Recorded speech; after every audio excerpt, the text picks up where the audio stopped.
Yeah ఇవాళ హరోం హర sir రండి sir Subrahmanyam గారు. రాజమండ్రి నుంచి చాలా ప్యాషన్తో వచ్చిన వ్యక్తి, ఫ్యామిలీతో నాకు లాస్ట్ 7 years బ్యాక్ కలిశారు. నిజంగా ఎంత ప్యాషన్ అంటే డబ్బులు వస్తాయా రావా అని చూడకుండా మంచి సినిమా తీయాలి సార్, మంచి సినిమా తీయాలి సార్ అని ఇండస్ట్రీలో తిరుగుతున్న వ్యక్తి. కానీ నిజంగా ట్రైలర్ చూసి షాక్ అయ్యాను. టీజర్ చూసి ఏంటి సార్ మీరేనా తీశారు అసలు అనుకున్నాను.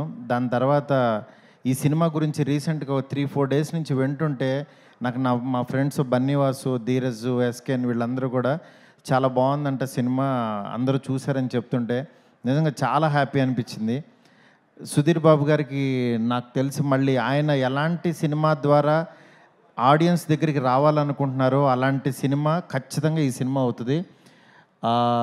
Director you did a great job. Next అలాంటి సినిమాటోగ్రాఫర్ దొరికినందుకు నిజంగా చాలా హ్యాపీ అనిపించింది. అంటే ఇలాంటి టీము ఎంత ప్యాషన్గా మ్యాంగ్లూరులో రియలిస్టిక్ లొకేషన్స్లో షూట్ చేశారు. ఇది ట్రైలర్ చూస్తుంటే ఎంత స్ట్రెంత్ ఉందో అర్థమవుతుంది.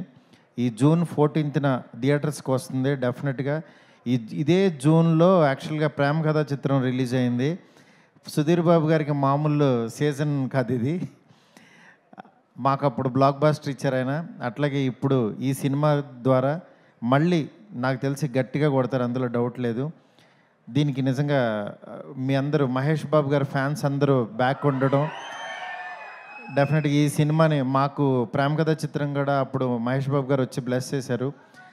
డెఫినెట్గా ఈ సినిమా కూడా మంచి విజయం సాధించాలని మనస్ఫూర్తి కోరుకుంటున్నాను. ఈ టీం అందరికీ కూడా all the best entire team. Thank you.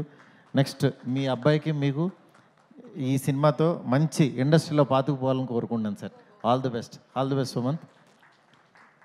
Okay sir, thank you so much. Maruthi గారు, ఒక్క విషయము అంటే కెరియర్ బిగినింగ్లో మీరు సుధీర్ బాబు గారిని కలిశారు కదా, సో అప్పటికి ఇప్పటికీ ఆయనలో వచ్చిన మార్పులు ఏంటి? ఏం లేదు, ఇప్పుడు సినిమాలో గెటప్ కాస్ట్యూమ్ వేసుకుని వచ్చారు, అప్పుడు కాస్ట్యూమ్ వేసుకురాలి, అంతే తేడా. ఓకే, అప్పుడు ఆ కాస్ట్యూమ్లో ఉన్నారు. ఎందుకంటే ఆయన ఎప్పుడు అట్లాగే యంగ్గానే ఉంటారు. వాళ్ళ అబ్బాయిలను చూస్తుంటే అర్థమవుతుంది. చిన్నోడిని యాక్చువల్గా నేను బలెబల మొగడ వయసు సినిమాలో ఫస్ట్ ఇంట్రో చేశాను, నాని చిన్నప్పుడు క్యారెక్టరు. కానీ ఇప్పుడు పెద్దోడు అయిపోయాడు. ఇప్పుడు చూస్తుంటే అక్కడక్కడ చిన్న చిన్న విజువల్స్ మహేష్ బాబు గారు లాగానే ఉన్నాడని అసలు మామూలుగా లేదు. అంటే మేనమామ పోలికలు వచ్చేసినాయి అని నిజంగా చాలా హ్యాపీగా ఉంది సార్. వస్తాడు.